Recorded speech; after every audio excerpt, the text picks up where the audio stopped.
Zelete, thank you for your love and support. I appreciate you. For 10 years, they told us that Kidal was a forbidden city.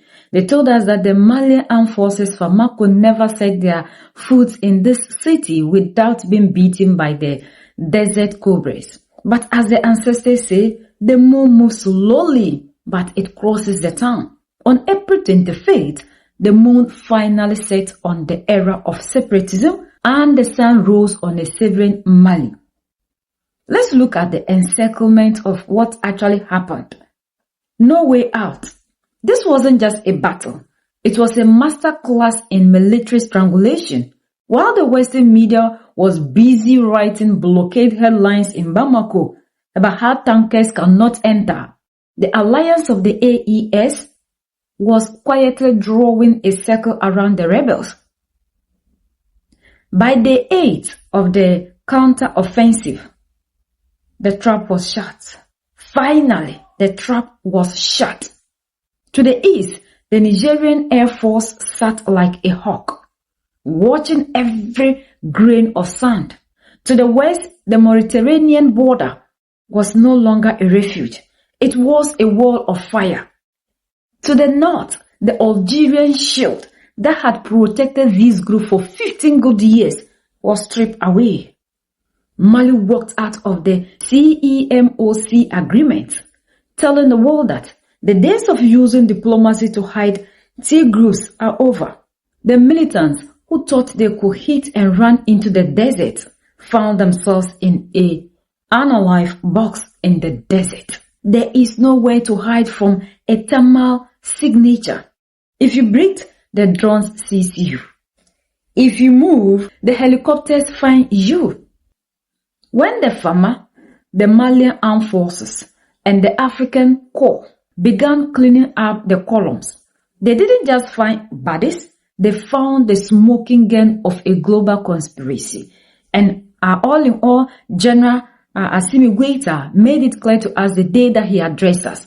This was not a rebel army. This was a proxy army wearing the marks of jihadism. 3 out of every 4 weapons captured, from heavy APCs to precision rifles, carry the serial number of a James' largest defense agent. In the radio intercept, the voice backed orders not in local dialect, but in Italian. How can we be finding Italian language on the soil of Africa? The rebels were using FPV and fiber optic drones, the exact technology currently chewing up tanks in Eastern Europe. They paid these fighters in 3 currencies, CFA francs for the boots on the ground, and euros and dollars for the masters in the shadows.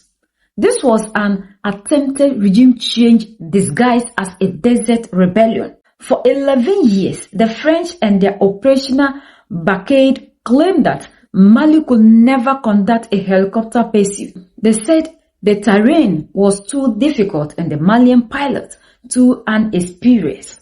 They were wrong. Near Sabugu, a column of 40 fighters tried to disappear on motorbikes, the old playbook. In the past, they would have vanished. But this time, the FAMA didn't just wait for permission. Russian engaged helicopters, modified with door-mounted machine guns, hunted them across the Niger River Valley. In 12 days, Mali closed a capability gap that Europe couldn't or wouldn't close in a decade. And we see that the day that our all in all addressed us, he told us there were internal and external actors, and they are going to expose these people to us. That is what is happening. Now, the Malian Armed Forces and the Russian African Corps have exposed these people. Look at the things they are doing in our continent. As the smoke clears over there, address this, Ifogas, the world is beginning to see what the alliance of the Sahel states, AES, knew from the first hour. This was never a rebel uprising like they are making it look. This was a high-tech foreign-funded invasion because their interest is no longer saved. To understand the victory in Kidal, we must look at the 2 pillars of this assault. that the Western media refuses to mention, and we know they will never mention because it doesn't serve their interest and it exposes them. The intercepted Italian shadows and the fiber optic suicide drones. How did we get these things to these people? How did they travel? Who brings them? When the Malian intelligence services and the African Corps begin monitoring the radio frequencies during the April 25th assault, they didn't just hear local dialects or Arabic. They heard the sharp, rhythmic cadence of Italian. This was not chatter. This was command and control. The script of coordination. Intercepted audio reveals high-ranking instructors providing real-time tactical adjustment to the assault teams. While the foot soldiers were Tuareg and jihadist proxies, the brain of the operation was European. The instructors at that line of contact, these weren't just men in comfortable rooms in Rome or Paris. The investigation has confirmed that Western instructors were physically present at the line of contact. When the farmers struck back, some of these instructors didn't just make it home. They died in the sun, proving that the West is now putting boots on the ground through the dark door of mercenary contracts. The Intercept show a sophisticated relay system where Italian commands were translated into field instructions. It confirms a joint task force, reality, a NATO-style coordination center functioning right under the nose of the Sahel. And now we are hearing that people are claiming they can't find their nationals. How? What happened just after a strike in Mali? Just after Mali has regained, they are not coming out to tell us they can't find their people. The desert used to be a place of low-tech warfare, AK-47s and Toyota Land Cruisers. But Kidal has become the testing ground for a new terrifying technology. Fiber optic FPT drones. The anti-jamming shield. For months, the Western press has wondered how rebels were able to strike from Mali bases despite heavy Russian electronic jamming. You know the way they always try to make things look as if yet backdoor. The answer is now in the hands of the Malian military. These drones doesn't use radio signals. They are connected to the operator by a thin, mile-long fiber optic wire. This is the exact technology currently being used in the trenches of Ukraine. The serial numbers and the technical components captured in Kidal match the batch numbers seen in Eastern Europe. A new breed of assassin, the Azawad Liberation Front, FLA, has been using these drones as Kabiligazi units. They don't just drop bombs. They fly directly into the cockpits of helicopters and the haunches of armed vehicles.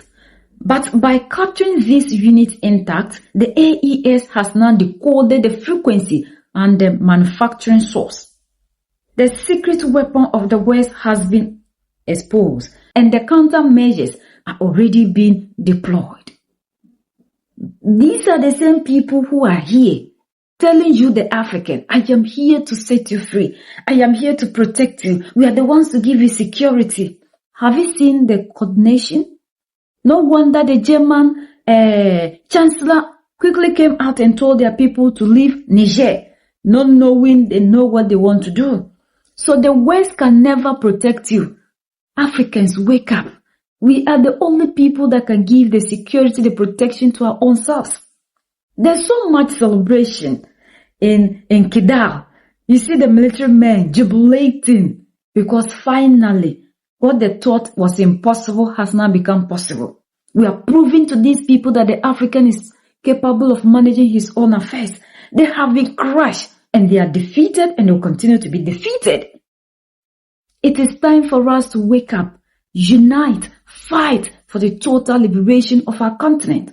Unity is all that we need as Africans, and that is the only thing that will take us to our destination. So currently, There's investigation ongoing in Mali about the internal ones that were also captured.